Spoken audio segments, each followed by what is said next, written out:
नमस्कार दोस्तों, स्वागत है आपका स्टडी फॉर सिविल सर्विसेज में। वीडियो को पूरा देखिए। कोई भी आपका फीडबैक है, कोई सजेशन है, तुरंत वीडियो में कमेंट करके जरूर बताइए। अच्छा लगे तो वीडियो लाइक जरूर कर लीजिए और ऐसे वीडियो लगातार फ्री में पाने के लिए चैनल को तुरंत सब्सक्राइब कर लीजिए और बेल आइकन को जरूर टैप कर लीजिए ताकि आगे भी सारे वीडियो आपको मिलते रहे। यूट्यूब में फॉलो करते हैं तो प्लीज ये वाला फ्री टेलीग्राम चैनल जरूर ज्वाइन कर लीजिएगा। सारे नोटिफिकेशन, सारे अपडेट यहीं पे आते हैं, ध्यान रखिएगा। स्टडी फॉर सिविल सर्विसेज का कोई भी पेड ग्रुप अगर आपको ज्वाइन करना है तो सिर्फ 856480530969606089786445 यही नंबर है हमारे, सिर्फ जहां पे कॉल या व्हाट्सएप कर सकते हैं। इंस्टाग्राम पे हमारा पेज जरूर फॉलो कर लीजिएगा, Study for Civil dot Services है। ट्विटर पे हमको जरूर फॉलो कर लीजिएगा, @स्टडी फॉर सिविल्स है। Hello everyone, welcome you all to Study for Civil Services. आज की हमारी डेट है 10 जनवरी। देखिए कैसे करते करते पूरे जो है वो जनवरी अभी शुरू ही हुआ था और उसके 10 दिन भी निकल चुके हैं। ऐसा मतलब यकीन सा नहीं होता ना, बहुत जल्दी जल्दी दिन जा रहे हैं ऐसा लगता है। चलिए खैर, आर्टिकल्स को देख लेते हैं। 10 जनवरी के हमारे इंपॉर्टेंट आर्टिकल्स कौन कौन से हैं। पहला है इशू विद इंटरनेशनल लॉ, अंतर्राष्ट्रीय कानून से संबंधित हमारे कुछ इश्यूज को देखेंगे। फिर है नागा इशू, जो नागालैंड के पीपल हैं उसमें। मेक इन इंडिया बहुत फेमस स्कीम है। NSO, national statistical office. Zebra fish, Ganga Vilas cruise. देख लेते हैं फटाफट से इसके ऊपर क्या क्या टॉपिक्स हमसे क्या क्या पूछे जा सकते हैं। तो देखो भाई, सबसे पहला इंपॉर्टेंट है कि जो हमारे इंटरनेशनल लॉज हैं उनमें क्या संकट आ रहा है। उन इंटरनेशनल कानून में क्या क्या चीजें हमसे पूछी जा सकती हैं या क्या अभी वहां पर डिस्प्यूट जो है वो अराइज हुआ है, उनको हम लोग यहाँ पे देख लेते हैं। तो देखो अभी हुआ क्या है कि जो भी हमारे इंटरनेशनल लॉज हैं जो पूरे वर्ल्ड के लिए एप्लीकेबल होते हैं, जो बनाए जाते हैं, उनमें आ रही हैं बहुत सारे चैलेंजेस। क्योंकि क्या होता है कि बहुत सारी जगह पर, बहुत सारे देशों में, बहुत ज्यादा हर अलग जगह पर हर अलग में संरक्षणवाद, लोक लुभावनवाद, प्रतिभूतिकरण, सेक्युलरिज्म, रीजनलिज्म हर जगह अलग अलग है।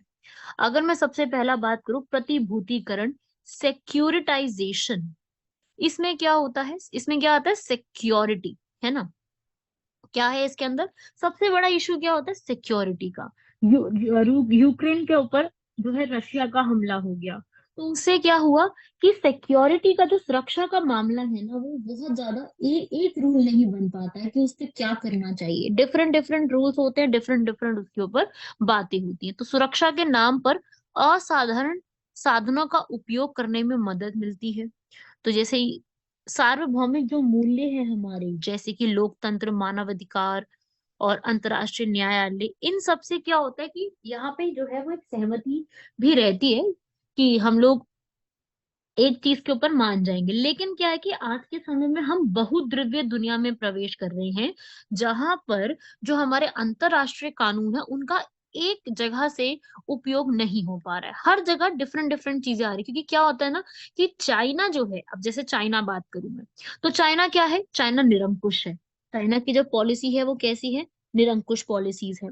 अगर रूस की पॉलिसीज की बात करूं तो रूस की पॉलिसी कैसी है, विस्तारवादी है। चाइना की भी है विस्तारवादी। तो जमीनी हकीकत कुछ और है। ठीक है, कानून अंतरराष्ट्रीय बना दिया गया, लेकिन उसके लिए जो जमीनी हमें हकीकत देखने को मिलती है वो बिल्कुल डिफरेंट देखने को मिलती है। चीन के अनुसार अंतरराष्ट्रीय कानून जो है राज्य की सेवा के एक साधन मात्र है। वो यहाँ पर उसको जो है वो मानती भी नहीं है। साउथ, जैसे साउथ चाइना सी है, उसके जो बहुत सारे ऐसे एरियाज है जिनको ये मानते भी नहीं है, है ना। तो इस तरीके से बहुत सारे जो रीजन है ना, उनको ये प्रॉब्लम फेस करने को मिलती है। अब जैसे संरक्षणवाद, प्रोटेक्शनिज्म। प्रोटेक्शनिज्म क्या होता है, जितनी भी वस्तुएं होती हैं, जितनी भी वस्तुएं आयात करवाई जाती हैं, उस पे शुल्क लगाना, उस पे आयात कोटा लगाना, उस पे सरकारी नियमों नियमों का पालन करना। जैसे कि कुछ भी यहाँ पर जो है प्रतिबंधित लगा देना, किसी और स्टेट का इस कंट्री में आ रहा है तो उस पे प्रतिबंधित लगा देना। जैसे यूएसए और चीन के बीच में व्यापार युद्ध, ट्रेड वॉर चल रहा है। तो चीन जैसे जैसे उदय करता जा रहा है, अपना मतलब और उभरता जा रहा है, यूएसए जो है वो अपनी जो है अपने आप को यहाँ पर और ज्यादा अपनी हेजिमनी को बरकरार रखने के लिए बहुत ज्यादा उत्सुक है, बहुत ज्यादा बेताब है। तो अमेरिका ने हाल ही में पारित किया है कि मुद्रास्फीति न्यूनीकरण अधिनियम जो है वो पारित किया, जिसका उद्देश्य क्या है कि जितने भी घरेलू अमेरिकी कंपनियां हैं उनको आयात और विदेशी कंपनियों की कीमत पर बड़े पैमाने पर सब्सिडी प्रदान करना जो है वो अलाउ करेगी। यहाँ पर स्वच्छ तरीके से मान रहे हैं। ठीक है, ऐसे ही जो अमेरिका है उन्होंने WTO विश्व व्यापार संगठन जो है उनके पैनल की उन रिपोर्ट को जोरदार तरीके से खारिज कर दिया है, जिसके अंदर जो है संरक्षणवाद औद्योगिक नीतियों को यहाँ पर अवैध बताया गया है। तो यहाँ पर वो उसको मानने से मना कर रही है। तो इस तरीके से क्या है कि अमेरिका जो है वो यहाँ पर वॉर निकल के आ रहा है, दोनों कंट्री जो है यहाँ पर अपने अपने तरीके से काम कर रही है। ऐसे लोक लुभावन बात चलता आ रहा है। इसमें क्या होता है कि इसके अलग अलग दृष्टिकोण ये है कि जैसे जन सामान्य की अवधारणा पर इसमें जोर दिया जाता है और इसे अभिजात वर्ग के अविरुद्ध माना जाता है। मतलब जो यहाँ पर अभिजात वर्ग कौन से, जो एलीट क्लास है, जो बड़ी क्लासेस है, उनके अगेंस्ट माना जाता है। क्या होता है, जो जितने भी ये लोक लुभावनवादी लोग होते हैं, ये यहाँ पर क्या करते हैं, एक अंतर्राष्ट्रीय कानून की वैधता पर सवाल करते हैं और इसे एक ऐसे विदेशी कानून के रूप में संदर्भित करते हैं जो राष्ट्रीय हितों के प्रतिकूल होता है, जो उनके यहाँ पर अगेंस्ट होता है। तो इस तरीके से जो है ये सारी चीजें जो है आज के समय में आपको देखने को मिलेंगी। तो इसकी वजह से क्या होता है कि आगे आने वाले समय में कोविड के बाद का जो वर्ल्ड आ रहा है वो बहुत मल्टीपोलर वर्ल्ड निकल के आ रहा है। मल्टीपोलर का मतलब बहुध्रुवीयवादी, जिसमें नई नई चैलेंजेस रोज देखने को मिल रहे, नई नई बातें रोज देखने को मिल रही हैं।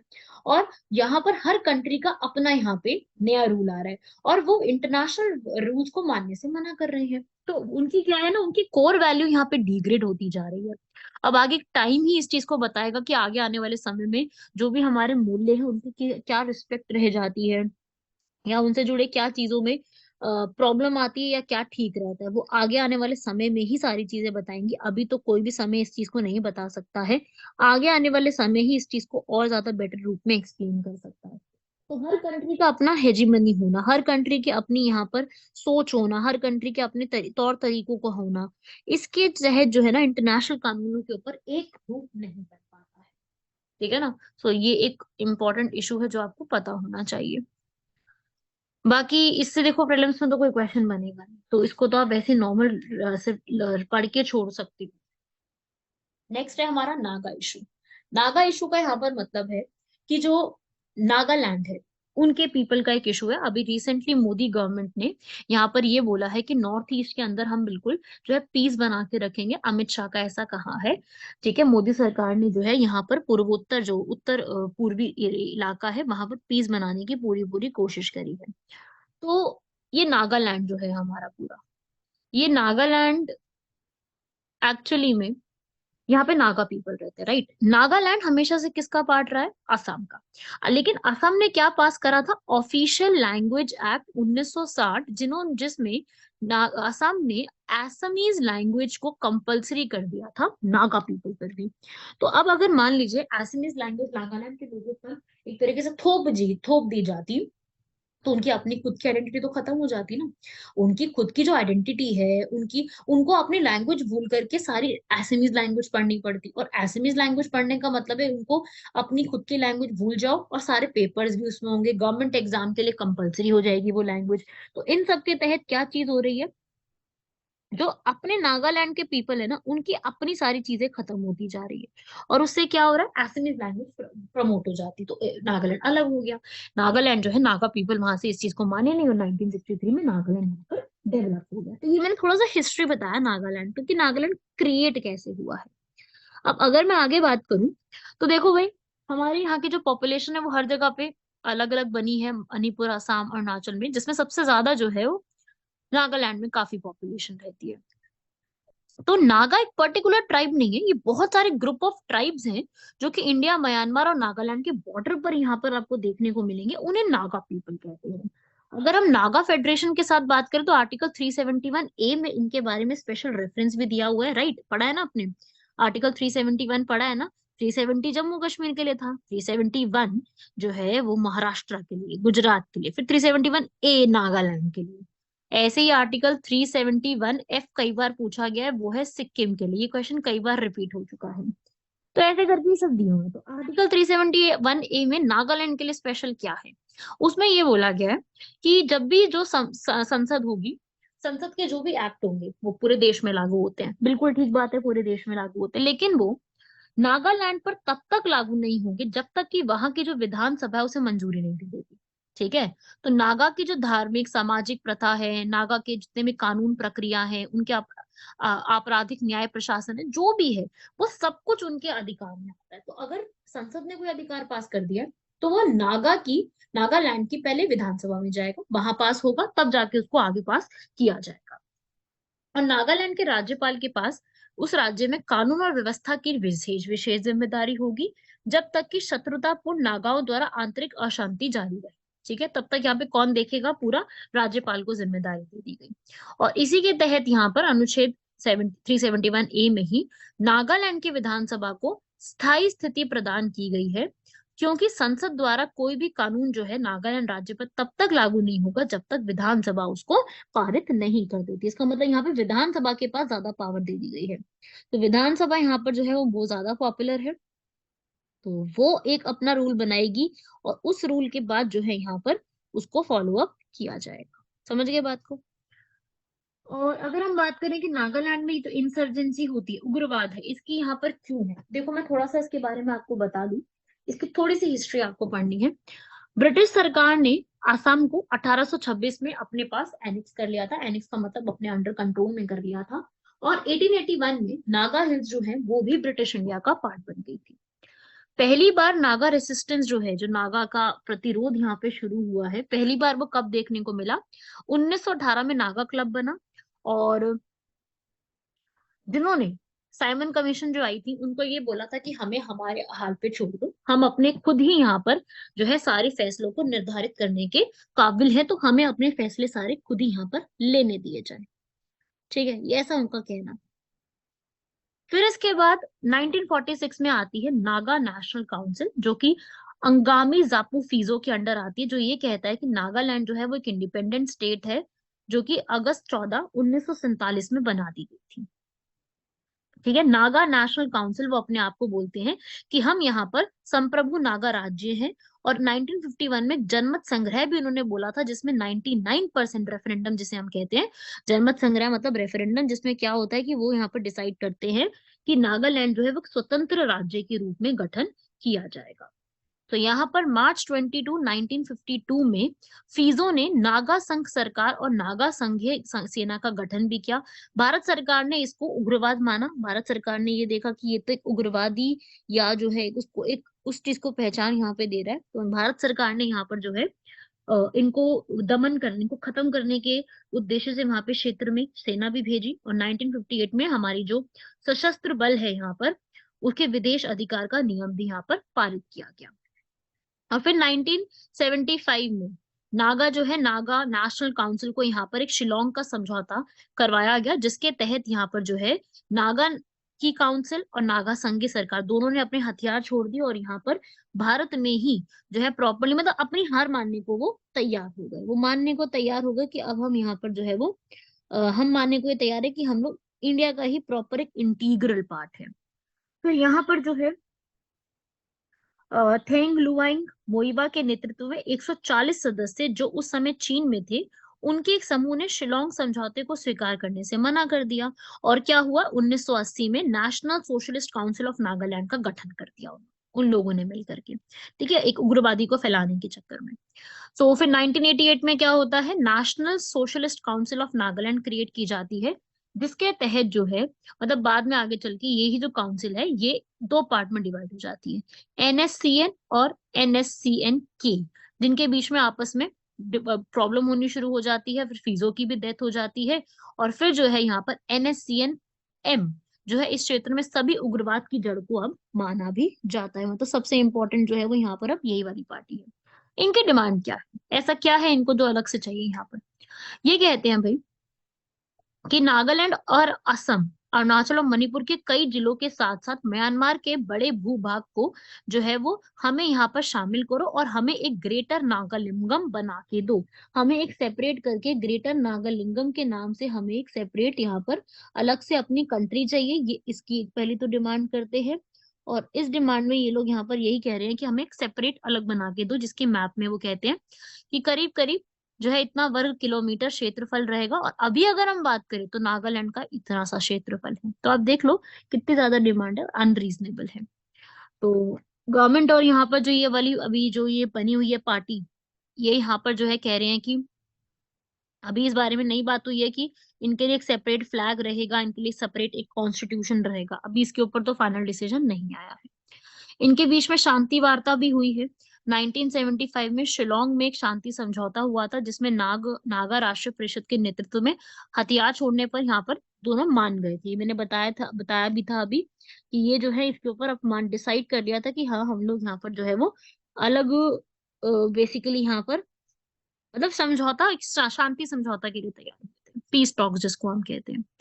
लेकिन 2015 में केंद्र सरकार ने एनएससीएन-एम के साथ एक रूपरेखा समझौता पर हस्ताक्षर किए थे। इसे वर्तमान में जारी शांति वार्ता के लिए अभी भी जो चल रहा है वो 2015 द्वारा ही जो यहाँ पे स्थापित किया गया है। वही पीस टॉक्स आज भी यहाँ पर चलते आ रही है। वही पीस टॉक्स के का जो है वो एक लेकर के अभी वही पीस टॉक्स को आगे भी यहाँ पर बनाया जा रहा है। तो अभी के रिस्पेक्ट में तो वही चीजें चल रही हैं।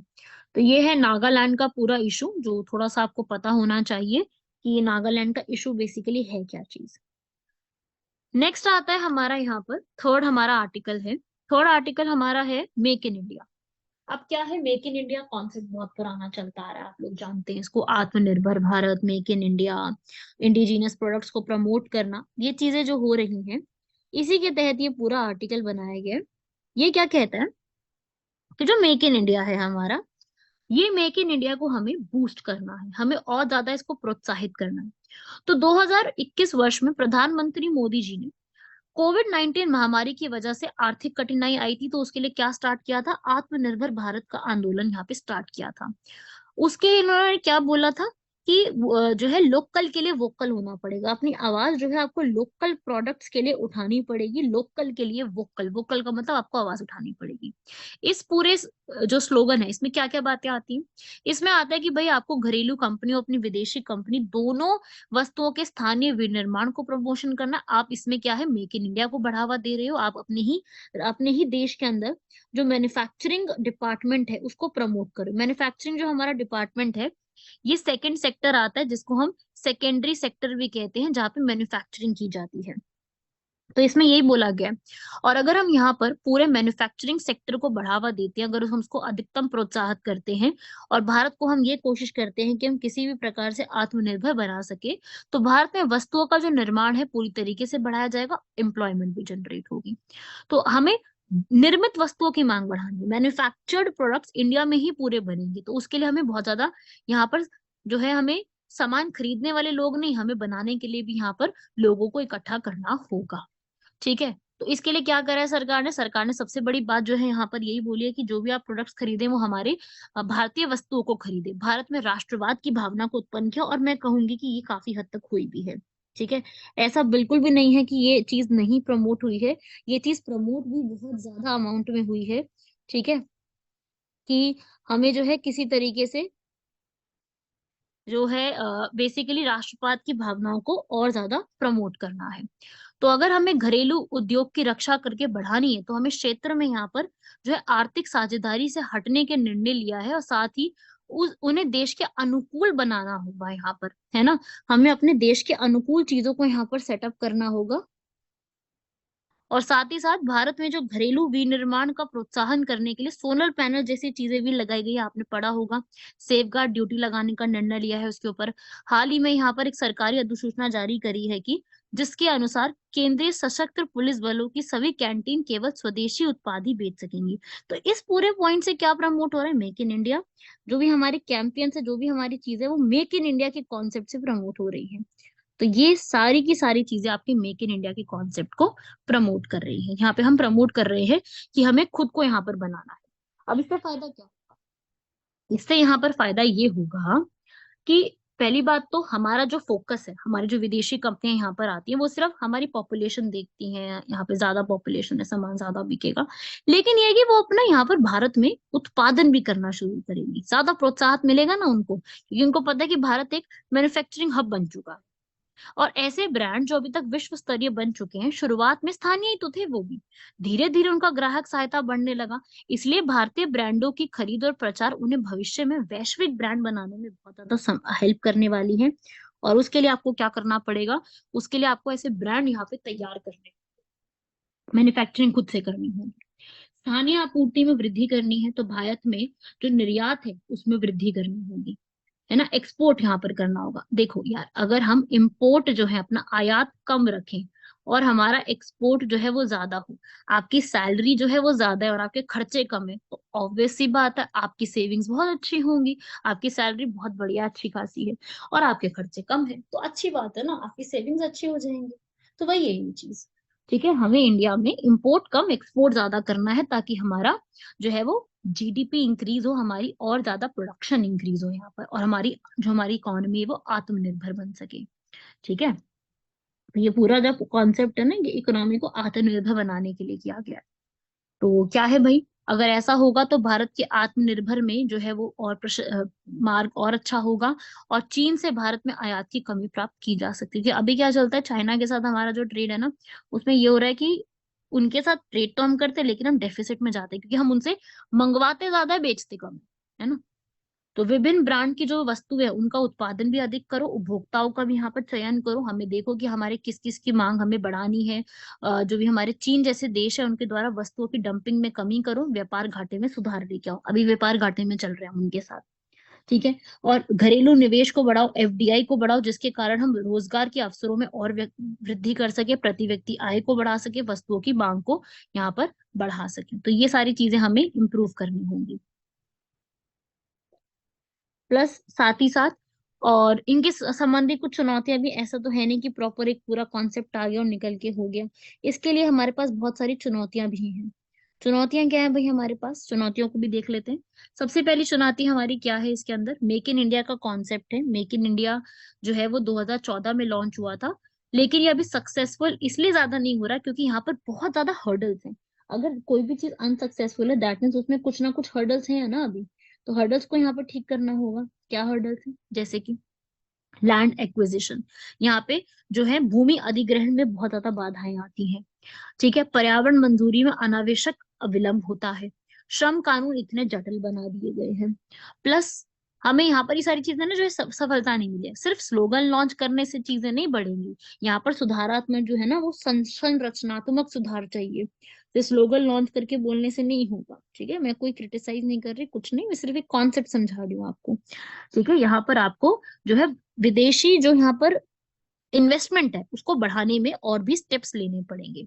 ठीक है, भारत के अंदर बहुत ज्यादा उपभोक्ता अभी उपयोगिता कर लोग हैं, वो सामान खरीदते हैं जो बेहतर गुणवत्ता होने के साथ साथ कम कीमत पर भी उपलब्ध हो। बिल्कुल, हम देखते हैं ना कि भाई एक अच्छी क्वालिटी भी मिल जाए और प्राइस भी बहुत ज्यादा ना देना पड़े, हम यही सोचते हैं ना, हर हर एक व्यक्ति यही सोचता है। तो यही है बस, यहाँ पर गुणवत्ता और कीमत के मामले में भारतीय वस्तु विदेशी वस्तुओं के प्रतिस्पर्धा करने में सक्षम नहीं हो सकती है। हमें यहाँ पर इसको बढ़ाना पड़ेगा। लोकल जो सप्लाई चेन होती है, लोकल सप्लाई चेन मतलब कि जो लोकल मार्केट है यहाँ पर, लोकल मार्केट के पूरे एक को डेवलप करना होगा। कुशल कार्यबल की आवश्यकता पड़ेगी यहाँ पर, और जैसे कि चीन में होता है। इसलिए भारत को हम क्या क्या कैंपेन चला रहे हैं, कौशल भारत पे कैंपेन भी इसी के लिए चलाया जा रहा है। भारत की आज भी जो एक पॉपुलेशन है, बहुत बड़ा वर्ग जो है, वो 22% आबादी जो है वो गरीबी रेखा से नीचे जीवन यापन करती है, जिनको रोटी कपड़ा मकान के लिए भी बहुत सारी जो है वो यहाँ पर संघर्ष करने पड़ते हैं। तो निचले स्तर पर जीवन यापन करने वाले लोगों की जो पसंद है, उसमें यहाँ पर कोई भी मतलब सरकार को ये प्रमोट करने चाहिए। फॉरेन गुड्स का यहाँ पर जो है वो दबदबा कम करके अपने ही गुड्स को प्रमोट भी करना चाहिए। सरकार की जो रणनीतियां हैं, जैसे कि सीमा शुल्क में वृद्धि कर लेना, जो यहाँ पर घरेलू कंपनियों को वरीयता देना, बिल्कुल सीमा शुल्क बढ़ा दो ताकि उसका प्राइस ज्यादा मिले, और हमारे भारत में बनने वाली चीजों का प्राइस यहाँ पे कम कर दो। उससे फायदा क्या होगा, जो हमारे लोग हैं ना वो अच्छी क्वालिटी को और कम प्राइस वाली चीजों को खरीदना पसंद करेंगे। इससे क्या होगा, जो घरेलू यहाँ पर काम करने वाले हैं, उनमें आत्मसंतोष बढ़ेगा, और यहाँ पर वो बाहर की कंपनियों से सामान खरीदना थोड़ा बंद करेंगे। तो भारत को ये समझना है कि 1991 में जो हमारी एलपीजी की पॉलिसी आई थी, जिसमें हम लोगों ने ये सब इंक्रीज किया था, हमारा आज के समय में काफी बढ़ भी गया है। तो ऐसे ही पॉलिसीज को और भी लेकर के आना पड़ेगा सरकार को। नई नई यहाँ पे स्ट्रैटेजीज को वक्त रहते नई नई स्ट्रैटेजीज, नई नई चीजों को प्रमोट करना होगा। ठीक है, तो वैश्वीकरण के इस युग में हमें ये पता है कि हर कंट्री ये चाहती है, ऐसा नहीं कि सिर्फ भारत ही चाहता है, हर कंट्री यहाँ पर चाहता है कि हम आत्मनिर्भर बन जाए। तो भारत में काफी ज्यादा किफायती कच्चा माल मिलता है, तैयार माल मिलता है, एफडीआई। तो ये सब आकर्षित करने के लिए हमें दूसरे देश पर निर्भर नहीं रहना चाहिए। भारत को लोकल फॉर वोकल जैसी चीजों को एक्चुअली में प्रैक्टिकल भी चेंज करना चाहिए। आत्मनिर्भर बनना है, आत्मनिर्भर की दिशा में जाना है, तो वैश्वीकरण का समर्थन करना चाहिए। वैश्वीकरण के विरुद्ध नहीं, वैश्वीकरण का समर्थन करो। और सरकार जो है क्या कर सकता है, वोकल फॉर लोकल जैसी चीजों में संरचनात्मक, बिल्कुल ग्राउंड लेवल पे सुधार कर सकता है। अभी जरूरत है कि ग्राउंड लेवल पर भी सुधार किया जाए। हमारा जितना भी युवा है वो बहुत ज्यादा कार्य कौशल प्रदान करने में वो है, मतलब हमारी जनसंख्या भी ज्यादा है, हमारे यहाँ युवा भी ज्यादा है, तो एनर्जी भी बहुत ज्यादा है युवा में, तो उसको सही तरीके से सही दिशा में लगाया जा सकता है। और नई नई कंपनियां जो आती है उनके बीच में एक सही तरीके से प्रतिस्पर्धा को ऑर्गेनाइज कराया जा सकता है। अगर उनमें सही तरीके से हम प्रतिस्पर्धा को ऑर्गेनाइज करें तो सही दिशा में इसको हम लगाया जा सकता है। ठीक है, विदेशी कंपनियों के साथ प्रतिस्पर्धा करने के लिए प्रोत्साहन हमें उन्हें करना चाहिए। ठीक है ना। तो ये है हमारा पूरा आज का ये वाला इंपॉर्टेंट आर्टिकल जो कि पूछा जा सकता है। ठीक है भाई, ये है आपका पूरा थर्ड आर्टिकल। बढ़ते हैं हमारे नेक्स्ट फोर्थ आर्टिकल के ऊपर। फोर्थ आर्टिकल क्या है, नेशनल स्टैटिस्टिकल ऑफिस, एनएसओ से के नाम से इसको जाना जाता है, राष्ट्रीय सांख्यिकी कार्यालय के रूप में। तो राष्ट्रीय सांख्यिकी कार्यालय जो है उसके अनुसार वित्त वर्ष 2022-23 से में सकल घरेलू उत्पाद जो है उसमें 7% दर से वृद्धि होने की संभावना हम कह सकते हैं कि आने वाले समय में 7% दर से वृद्धि हो सकती है। जो हमारा एनएसओ, पहले तो मैं बता दूं थोड़ा सा एनएसओ के बारे में। एनएसओ जो है मॉस्पी के अंदर आता है, हम इसको शॉर्ट में मॉस्पी के नाम से जानते हैं। मॉस्पी का मतलब है Ministry of Statistics and Programme Implementation. इन्होंने यहाँ पर जो है वो फाइनेंशियल ईयर 2022-23 के लिए एडवांसेस को यहाँ पर निकाला है। ठीक है, रियल जीडीपी, नॉमिनल जीडीपी के बारे में निकाला है। पहले मैं थोड़ा सा आपको बता दूं कि एनएसओ क्या चीज होती है। तो देखो भाई, जो एनएसओ है हमारा, ये मॉस्पी के अंडर आता है, जो कि भारत में जितनी भी स्टैटिस्टिक्स होती हैं, सांख्यिकी कार्य होते हैं, उनको अखिल भारतीय स्तर पर ये काम पूरा तैयार करता है। इसमें आता है क्या, सीएसओ और एनएसएसओ। पहले समय में क्या होता था पता है, पहले के समय में सीएसओ और एनएसएसओ दोनों अलग अलग हुआ करते थे, और एनएसओ कुछ भी नहीं था। सीएसओ अपना काम करता था, एनएसएसओ अपना काम करता था। सीएसओ यहाँ पर कंपाइल करता था, एनएसएसओ सारे सर्वे कलेक्ट करता था। ठीक है, ये सारे सर्वे कलेक्ट करवा अपने हिसाब से करता था, उनको कंपाइल करने की जिम्मेदारी सीएसओ की होती थी।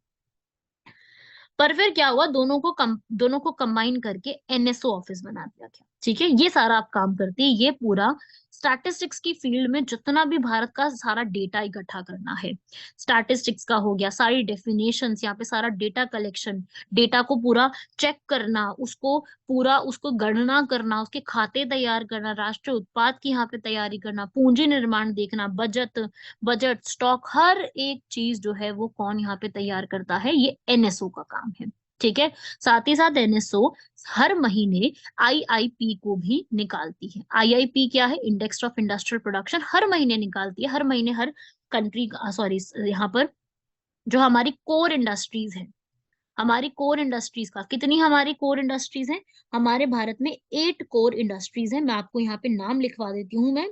ठीक है, ये नाम इजी है, आपको याद हो जाएंगे। 8 कोर इंडस्ट्रीज है जिनका ये पूरा एक ब्यौरा हर महीने निकालती है कि किसका कितना कंट्रीब्यूशन है। ठीक है, कौन सी 8 कोर इंडस्ट्री में यहाँ पे नाम लिख रही हूँ, जिनको नहीं पता प्लीज नोट करो, इकोनॉमिक्स का टॉपिक है ये। नेचुरल गैस, कोयला, coal, refinery products, crude oil, steel, electricity, cement और फर्टिलाइजर्स, उर्वरक। तो ये इसके लिए काम करती है। ठीक है, ये यहाँ पर जो है कॉमर्स एंड इंडस्ट्री मिनिस्ट्री के अंडर ही जो एनएसओ है वो सारा कंपाइल करके देती है। ऑफिस ऑफ इकोनॉमिक एडवाइजर उसको पूरा तैयार करते हैं। ठीक है, तो ये भी उसी के लिए भी काम करती है, सारा कंपाइलेशन का काम इसका होता है। ठीक है, so index of 8 core industries को याद रखिएगा, 8 कोर इंडस्ट्रीज है ये वाली, जिसमें ऑलमोस्ट सबसे ज्यादा जो वेटेज होती है ना वो रिफाइनरी की होती है। हर महीने की बात कर रही हूँ मैं। ठीक है, मैं एक टाइम की बात नहीं कर रही, हर महीने में ऑलमोस्ट केसेस में जो सबसे ज्यादा प्रोडक्शन रहती है वो इन्हीं की रहती है। ठीक है, और ऑल इंडिया में जो सेंसस होता है उसको भी, इकोनॉमिक सेंसस, उसको भी यही देख के कंपाइलेशन का काम सारा अब इसका कर दिया गया है। ठीक है ना। सो ये इस तरीके से काम करती है। अभी रिसेंटली इन्होंने यहाँ पर जो है काफी नए नए फैक्ट्स को बताया है। और इन्होंने ये बोला है कि जो हमारी रियल जीडीपी है, रियल जीडीपी में जो है एस्टिमेट करा इन्होंने 157.60 लाख करोड़ यहाँ पर इन्होंने बताई है। ऐसी नॉमिनल जीडीपी भी इन्होंने यहाँ पर बताई है, नॉमिनल जीडीपी 273.08 लाख करोड़ यहाँ पर बताई है। ठीक है, कंपैरिजन में बढ़ा के ही, मतलब पिछले साल, पिछले ईयर्स के कंपैरिजन में इसका काफी जो है वो अमाउंट इंक्रीज हो गया है। तो ये है आपका ये आर्टिकल, मतलब ज्यादा कुछ नहीं है इसमें, सिंपल आपको एनएसओ की डिटेल्स याद रखनी है, एनएसओ इज मोर इम्पोर्टेंट। ठीक है, नेक्स्ट, जेब्रा फिश, ये बड़ा न्यूज में चल रही है अभी। ये आपके प्रीलिम्स के लिए इंपॉर्टेंट रहेगी। ठीक है, इसका एमसीक्यू में इंपॉर्टेंट, सॉरी मेंस में इंपॉर्टेंस नहीं है, इसका आपका प्रीलिम्स में ज्यादा इंपॉर्टेंट। ठीक है, देखो भाई, जो जेब्रा फिश है, ऐसा कहा गया कि जो ये जेब्रा फिश है, इसकी ना जो बैकबोन है, रीढ़ की जो हड्डी है इसकी, इसकी रीढ़ की हड्डी में प्रोटीन मिलता है जो कि बहुत ज्यादा उम्र दराज जो लोग हैं उनके उनमें डिस्क को फिर से उत्पन्न कर सकता है। ठीक है, जेब्रा फिश में, जेब्रा फिश इसलिए न्यूज में है। जेब्रा फिश के पढ़ो यहाँ पर, रीढ़ की हड्डी में एक प्रोटीन है जिसकी डिस्क रख रखाव में सकारात्मक भूमिका रहती है, और जिसमें मेरुदंड अस्थिर खंड में उम्र दराज डिस्क को फिर से उत्पन्न करने की क्षमता होती है, जिसमें जो कमजोर पड़ चुके मानव है उनमें डिस्क को वापस से उत्पन्न करने की प्रक्रिया को यहाँ पर प्रोत्साहित ये कर सकता है, उससे संबंधित चिकित्सीय प्रभाव को भी यहाँ पर इम्प्रूव कर सकता है। ठीक है, तो ये ह्यूमंस में आपको पता है जैसे जैसे उम्र बढ़ती जाती है, जो रीढ़ की हड्डी में डिस्क है वो थोड़ी सी कमजोर होनी शुरू हो जाए, स्वाभाविक रूप है, मतलब इसका कोई ऐसा नहीं कि आपने आप में कोई कमी है, पर ये नेचुरल है कि आपकी वो जो डिस्क है वो कमजोर होती जाती है, जिससे हमारे पीठ का जो निचला हिस्सा है, मतलब जो हमारा लोअर बैक है, गर्दन है, उपांग है, उसमें कई जगह पे ना आपको दर्द वगैरह शुरू हो जाती है। आप सबने सुना ही है अपनी फैमिली में, अपनी दादा नाना सबको सुना है कि हमें भी दर्द है, कल को हमें भी होगी, मैं ये नहीं कह रही हमें नहीं होगी। ठीक है, हम भी सारा टाइम जवान थोड़ी रहेंगे, दर्द तो ये सबको ही होनी है।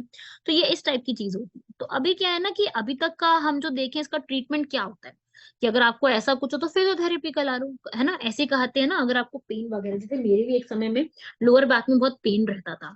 ठीक है, वही मैंने भी फिजियोथेरेपी कराई थी, जो है डेली जाके फिजियोथेरेपी का सेशन लो, और उससे क्या होता है कि आपको दर्द निवारक या सूजन रोधी दवाएं दे देते हैं, जबको जो है वो रिलीफ, उसका जो पेन है ना वो रिलीफ होना शुरू हो जाता है। ठीक है, और कई बार जब बहुत ज्यादा सिचुएशन खराब हो जाती है, या फिर किसी को चोट लग जाती है उस एरिया में, या हड्डी में कोई प्रॉब्लम और आ जाती है, तो उसमें आपको डिस्क को विस्थापन करना पड़ता है, या फिर डिस्क का फ्यूजन सर्जरी करनी पड़ती है। तो इससे क्या होता है कि जो कमजोर होते डिस्क की गति को कम करने, या फिर मनुष्य में डिस्क को फिर से उत्पन्न करने के लिए आपको जरूरत पड़ती है कि एक नया आपके पास होना चाहिए कुछ आविष्कार।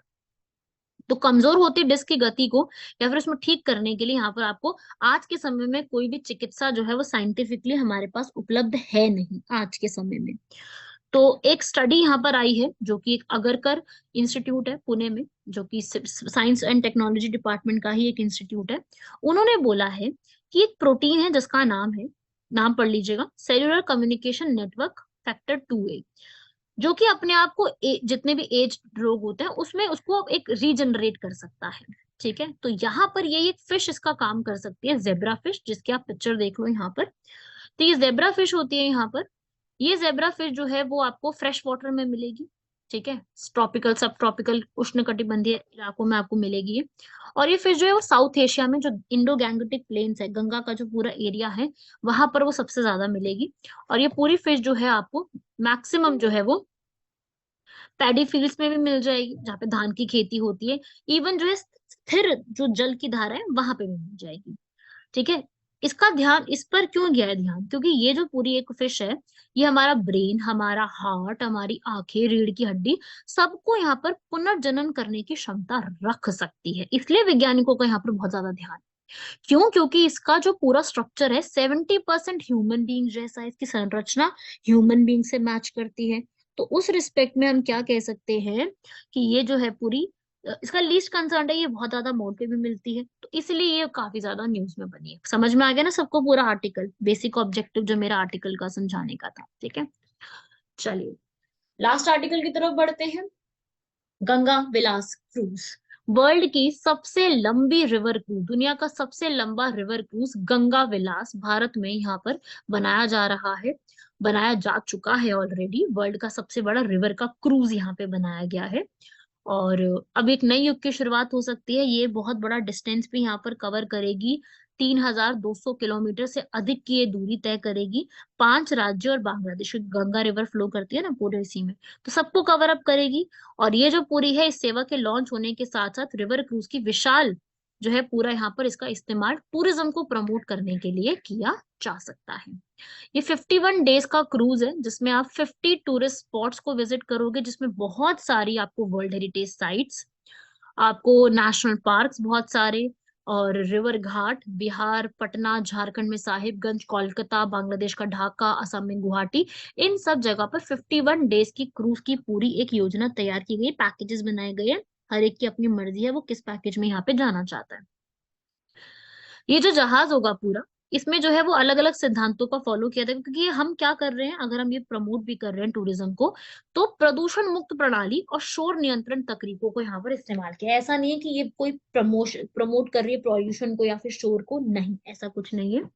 इसकी आइटिनरी जो है वो यहाँ पर दिखाई जाएगी, जिससे हम लोग अट्रैक्ट कर सके, हमारी विरासत को दिखा सके, गंगा हमारी जो सैक्रेड नदी है उसके बारे में लोगों को समझा सके, उसके बारे में फैक्ट्स लोगों को यहाँ पर बता सके। तो यही इसकी एक जिम्मेदारी है। गंगा की आरती सबने देखी होगी कभी ना कभी।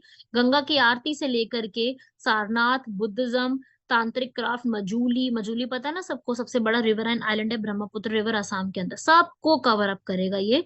पूरे वर्ल्ड, मतलब काफी सारी वर्ल्ड हेरिटेज साइट जो यूनेस्को देता है, भारत में कितनी है, 40 है, उन सबको कवर अप करते हुए रॉयल बंगाल टाइगर्स, एक सिंग वाला जो यहाँ पर राइनो होता है, काजीरंगा नेशनल पार्क, सबको कवर अप करता जाएगा। तो ये यहाँ पे स्टार्ट किया गया है, जो कि हमारी ministry of shipping, ports and waterways, क्योंकि यही सब कुछ उनके अंडर ही आता है, वाटरवेज वगैरह को देखना, तो ये वो सबको पूरा कंट्रोल करेगा। और ये जो पूरी एक रिवर क्रूज टूरिज्म बनाया जा रहा है, इसमें यहाँ पर अब ऑब्वियसली ये सब जब डेवलप हुआ है तो इसमें रोजगार के अवसर भी उपलब्ध हुए ना, लोगों को रोजगार भी इसमें उपलब्ध किया गया है।